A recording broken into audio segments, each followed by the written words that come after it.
Handelinge 14 vers 1 tot 28. Die evangelie word verkondig in Iconium, Lystra en Derbe. Seën en vervolging, terugkeer na Antiochie. En op dieselfde wyse het hulle in Iconium in die sinagoge van die Jode ingegaan en so gespreek, dat 'n groot menigte Jode, sowel as Grieke, gelowig geword het. Maar die ongehoorsame Jode het die gemoedere van die heidene teen die broeders opgehits en verbitter. Hulle het toe 'n geruime tyd daar deurgebring en vrymoediglik gespreek in die Here, wat aan die woord van sy genade getuienis gegee het, deur te beskik dat tekens en wonders deur hulle hande plaasvind. En die menigte van die stad was verdeeld, en sommige het met die Jode en ander met die apostels saamgegaan.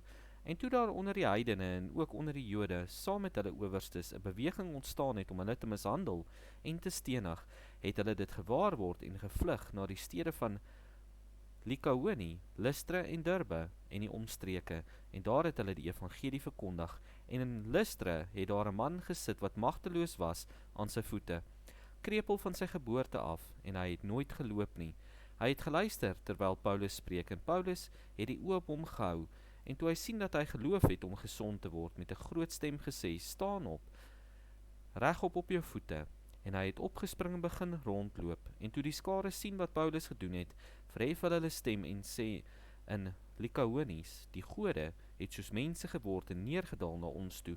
En hulle het vir Barnabas Jupiter genoem en vir Paulus Mercurius, omdat hy die woordvoerder was. En die priester van Jupiter, wie se tempel voor hulle stad was, het stiere en kraanse na die poorte gebring en wou saam met die skare offer. Maar toe die apostels Barnabas en Paulus dit hoor, het hulle hul klere geskeur en onder die skare ingespring en geroep en gesê, manne, waarom doen julle hierdie dinge? Ons is net sulke mense soos julle en ons verkondig die evangelie, dat julle jul van hierdie nietige dinge moet bekeer tot die lewende God, wat die hemel en die aarde en die see en alles wat daarin is gemaak het. Hy het in die tye wat verby is toegelaat dat al die nasies in hulle eie wees sou wandel, al het hy homself nie onbetuig gelaat nie, deur goed te doen, van die hemel vir ons reën en vrugbare tye te gee en ons harte met voedsel en vrolikheid te vervul.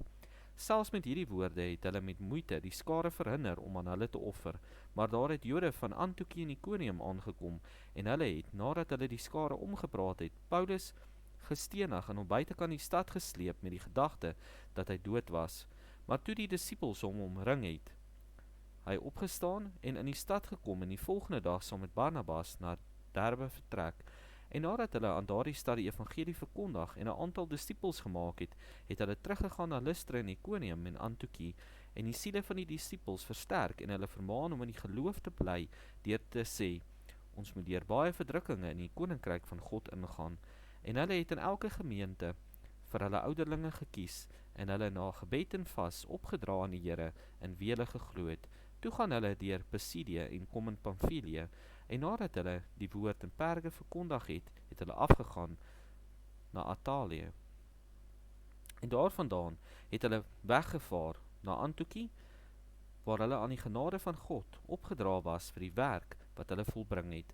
En toe hulle daar kom en die gemeente saamgeroep het, het hulle verslag gedoen van al die dinge wat God met hulle gedoen het, en dat hy 'n deur van geloof vir die heidene geopen het, en hulle het daar by die disippels 'n geruime tyd deurgebring.